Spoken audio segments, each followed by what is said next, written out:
Verra-t-on un jour une nouvelle écurie débarquer en Formule 1 ? C'est un sujet qui revient assez régulièrement sur la table depuis quelques années, et il semblerait qu'on en soit très proche aujourd'hui.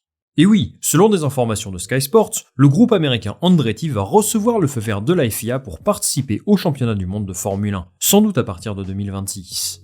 Andretti est un nom respecté du sport automobile mondial, présent dans 8 catégories majeures et qui a certainement les moyens de rouler en Formule 1. Donc c'est une nouvelle assez réjouissante sur le papier.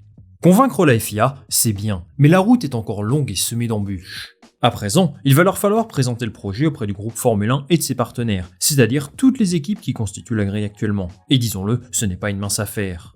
La plupart des médias affirment aujourd'hui que Stefano Domenicali, Toto Wolff et compagnie ne sont absolument pas chauds à l'idée de voir Andretti rejoindre la Formule 1. C'est tout de même surprenant, surtout qu'ils sont soutenus par Cadillac et donc General Motors, qui vont apporter une visibilité supplémentaire sur le marché américain, ce qui les intéresse forcément.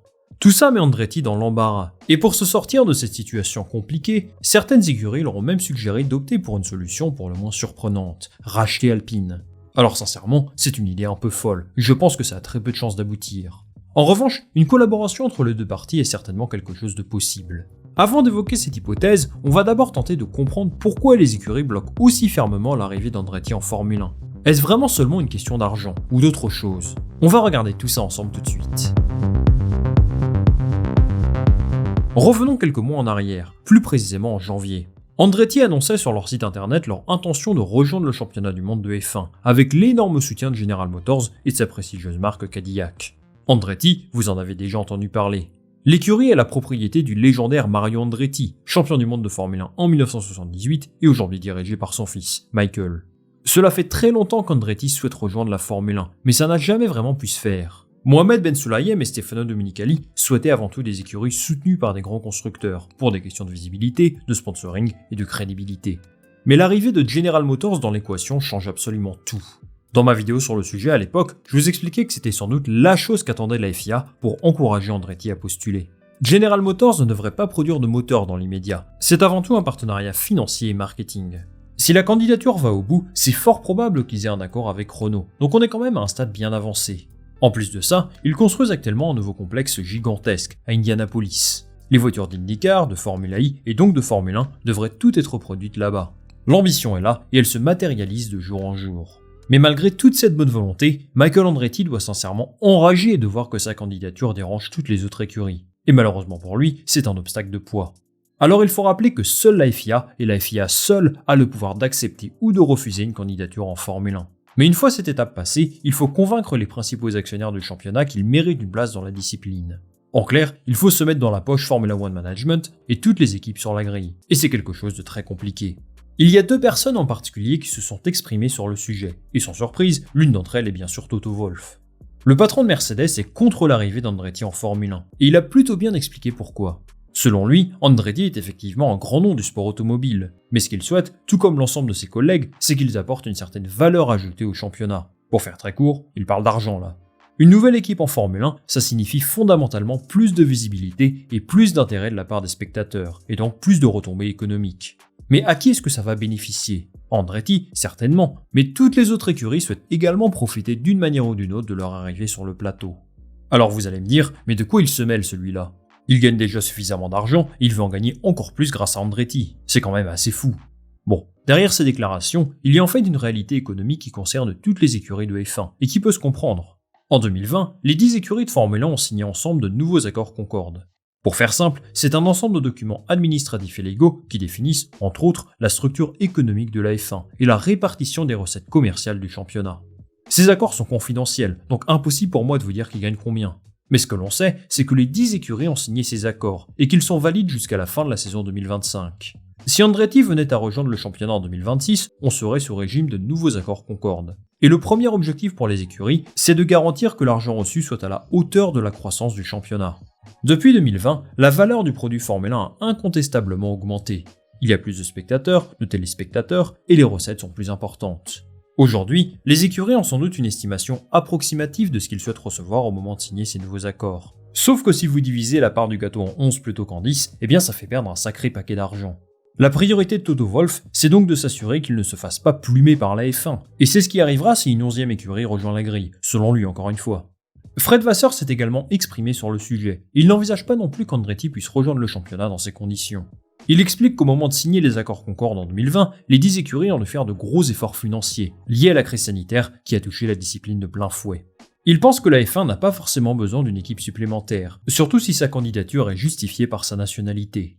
Et oui, avoir une écurie américaine ne garantit pas forcément des revenus supplémentaires, ni une attractivité accrue aux États-Unis après tout, je suis d'accord avec lui. D'ailleurs, il prend l'exemple de Max Verstappen, qui a fait de la F1 l'un des sports les plus populaires des Pays-Bas à lui tout seul. Si un pilote américain gagnait des grands prix, ça aurait sans doute plus d'impact là-bas que l'arrivée d'Andretti, c'est sûr. C'est également le point de vue de Christian Horner, qui lui a davantage de doute sur la contribution de General Motors chez Andretti. Il les accuse d'être simplement un soutien marketing, et on ne peut pas vraiment lui donner tort sur ce coup-là. L'arrivée d'Andretti en Formule 1 semble donc compromise. Mais aujourd'hui, ils ont 2 solutions sur la table pour assurer leur avenir dans la discipline. La première a été suggérée par Helmut Marko, et elle est loin d'être évidente. Il propose à Michael Andretti de racheter Alpine, tout simplement, en expliquant que c'est quelque chose qui profiterait à toutes les parties. Et oui, la Formule 1 aurait sa nouvelle écurie américaine, Andretti prendrait part au championnat sans déranger personne puisqu'il resterait à 10, Renault garderait une participation active dans le projet en fournissant les moteurs, on est sur du gagnant-gagnant selon lui. De plus, vous avez sans doute remarqué qu'Alpine est particulièrement instable depuis le début de l'année. Otmar Szafnauer et Laurent Rossi ont été virés, les résultats sont décevants, la voiture marche bien un week-end sur 3. En fait, tout le projet qu'il mettait en place en Formule 1 depuis 2021 a été totalement désavoué en l'espace de quelques jours seulement, puisque les principaux décisionnaires ont tous été virés. Alors, Andretti peut-il profiter de cette situation pour tenter de prendre le contrôle d'Alpine et de convaincre Renault de leur laisser les rênes, pour donner un nouveau souffle à leur équipe? Eh bien sincèrement, j'ai du mal à y croire. Tout me laisse penser qu'Andretti a envie de tenter cette aventure en solo, et de garder une certaine identité et indépendance. Il suffit de regarder l'argent investi dans leur nouvelle usine, il y a une volonté de centraliser au maximum leur activité aux États-Unis, même s'ils seront obligés d'avoir des bureaux en Europe, comme toutes les autres écuries de F1. J'imagine et j'espère qu'ils ont un plan défini depuis très longtemps, et vu comme la construction de leur usine avance, je pense que racheter Alpine est une option hautement improbable. Ça se confirme dans les propos de Bruno Famin, qui est le nouveau patron de l'équipe. Lui est convaincu qu'ils vont poursuivre l'aventure encore longtemps, et que le groupe Renault compte sur eux. À mon sens, tout dépendra de ce que souhaite le PDG du groupe, Luca De Meo, mais j'ai l'impression qu'il souhaite lancer un nouveau cycle d'eux-mêmes. Donc une vente à Andretti n'est pour l'instant pas sur la table. Dans le cas où leur candidature serait refusée par la F1, il y a une deuxième solution que peut choisir Andretti, mais elle est risquée. Utiliser tous les recours judiciaires possibles pour entrer en Formule 1. Et même si c'est un petit peu extrême, je pense que c'est ce qui a le plus de chances d'aboutir aujourd'hui. En fait, si la FIA leur donne le feu vert, ce sera très difficile pour Formula One Management de trouver des raisons valides pour refuser leur candidature. Parce que si la FIA les autorise à participer au championnat, ça signifie qu'ils ont les infrastructures et les ressources nécessaires pour le faire. Empêcher une équipe de rejoindre la F1 alors que le règlement de la FIA les autorise à prendre part au championnat, eh bien ça peut créer un problème d'ordre légal. En fait, Liberty Media et les écuries de F1 peuvent décider de ne pas inclure Andretti dans les nouveaux accords Concorde, et donc ça bloquerait absolument tout. Mais s'ils font ça, ils vont se retrouver avec un procès sur la table, assurément. Parce que malgré tout, le règlement de la FIA reste la référence absolue, ce sont les textes qui font loi en Formule 1. Une solution pourrait être d'augmenter le ticket d'entrée, qui aujourd'hui est fixé à 200 millions de dollars, histoire de compenser les pertes espérées avec l'arrivée d'une 11e écurie. Mais ça ne va pas dans le sens de la FIA, qui souhaite garder une somme proche de ces 200 millions de dollars pour inciter d'autres groupes à postuler. Si on passe à 500 millions de dollars par exemple, ça en dissuadera plus d'un. La conclusion de cette affaire, c'est qu'on pourrait aboutir sur une procédure judiciaire longue et très coûteuse. Pour Andretti, eh bien ce n'est pas vraiment un bon plan. Pas sûr qu'ils aient envie de dépenser leurs ressources là-dedans, ni de se mettre à dos leurs potentiels futurs collègues sur la grille. Pour la FIA et Liberty Media non plus, ce n'est pas l'idéal. Au-delà de l'aspect financier, l'image du produit Formule 1 serait écorchée, et peut-être encore plus aux États-Unis. Et croyez-moi, ils n'ont vraiment pas envie d'aller dans cette direction. La situation d'Andretti est donc particulièrement complexe. Et ce qui me fait peur personnellement, c'est qu'ils perdent beaucoup de temps à cause de tous ces délais. Et oui, parce qu'aujourd'hui, ils ne sont sûrs de rien, et la signature des accords Concorde va arriver très vite, dans 2 ans seulement. Plus ils attendent, moins ils auront de temps pour mettre en place leur projet, et plus il y aura de doutes sur leur niveau de compétitivité. Évidemment, c'est un point négatif de plus pour convaincre les écuries de les laisser rejoindre la Formule 1. De mon côté, j'espère qu'ils trouveront une solution à l'amiable. Oubliez un temps ces problèmes d'argent pour laisser leur chance à Andretti. En tout cas de notre côté, on va suivre le développement de cette histoire attentivement, et ça va certainement bouger très vite.